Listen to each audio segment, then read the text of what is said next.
Thomas, you're looking really well, has to be said. Thank you very much. Did you have a good summer? Thank you very much.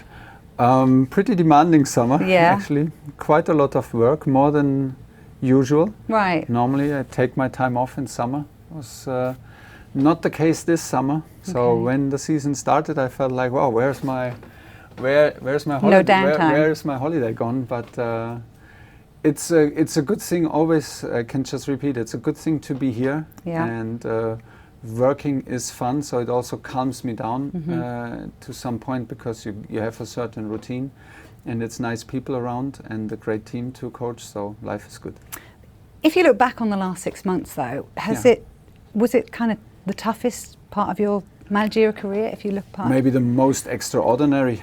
It's always tough and it always feels tense at some points, and you feel the pressure and you're not happy with situations, and this is pretty normal, but I mean, from outside you could feel that this was maybe super tough. From the inside, it can also create a certain feeling that you stick together, that you reduce your senses to what you can influence, and this is actually what we did. So it was demanding and it was challenging, it was extraordinary, but I don't know if it was the toughest. What's it like now? I mean, what's your day-to-day relationship with Todd Boehly, for example? How does that work? Very communicative. More so than it was before? With Todd and with Bedat, because it's necessary, because we have never worked together. They have never owned a football club. Do you feel like you're teaching them? I try to. I'm not sure. I try to, but don't tell them. Obviously not. I try to. We don't have Petr Cech on a daily basis in the building, who was alongside me and managing a lot of daily processes in the way we were both thinking, and in the way Chelsea wanted to have things.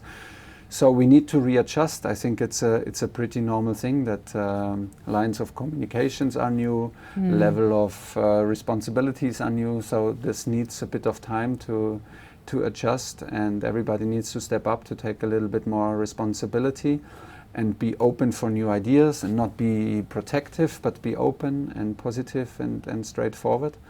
And that's what it is at the moment. They are, both of them, Bedat and Todd, are working unbelievably hard and invest an incredible amount of time and money so far to strengthen the club and the squad, and I think this is what we all want.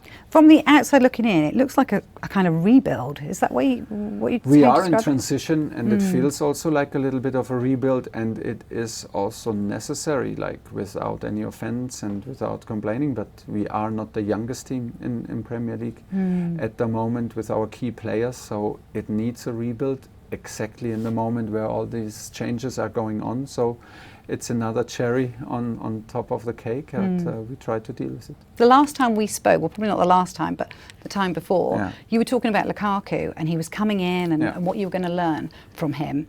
Do you look back on that one and say it's disappointing the way it turned out? Yes, and I think we should all be honest that it was disappointing, but also for myself, and from my terms, from my term of performance. I'm far away from pointing the finger of Romelu, but he is disappointed. I was disappointed. That sounds like you're taking quite a lot of responsibility. Yeah, of course, it is on me to find the structure, to build an environment, to make the player confident, and to bring the very best out of him. This is why I'm here. I'm serving the players, not the other way around. So yeah, I did not succeed, which does not make me happy. I was ready to give it another try. Romelu decided differently and expressed his wish to go back. The owners decided in the end to how do you call it? To agree to his wish. Yeah. And so we need to find new solutions. Well, you have found potentially a new solution, Raheem Sterling, in terms of him coming in. Of course. What does he bring? I mean, he looked inspired last week.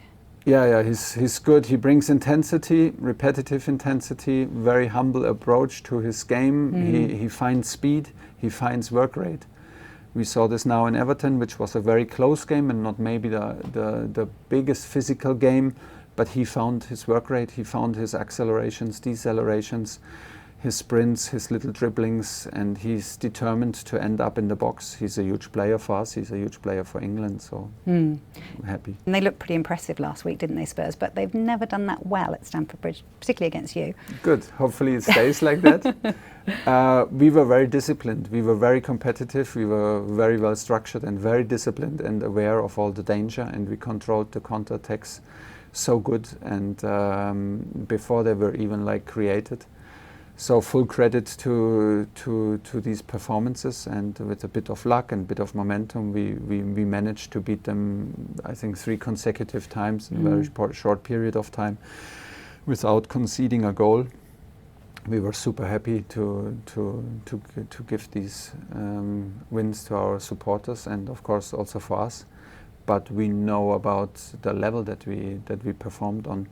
Now they took advantage of their situation, calm situation in the club, top manager, clear that they are in Champions League, and they had a very aggressive transfer period, and from there they are building their team.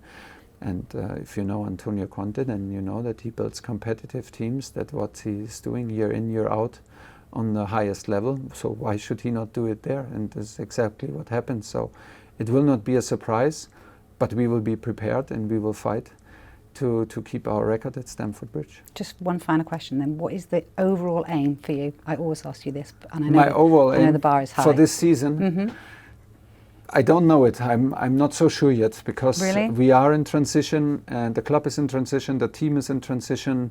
I don't have the feeling yet where this can go. I don't want to lower our expectations. I simply refuse now to say we cannot achieve this or we cannot achieve this, because why?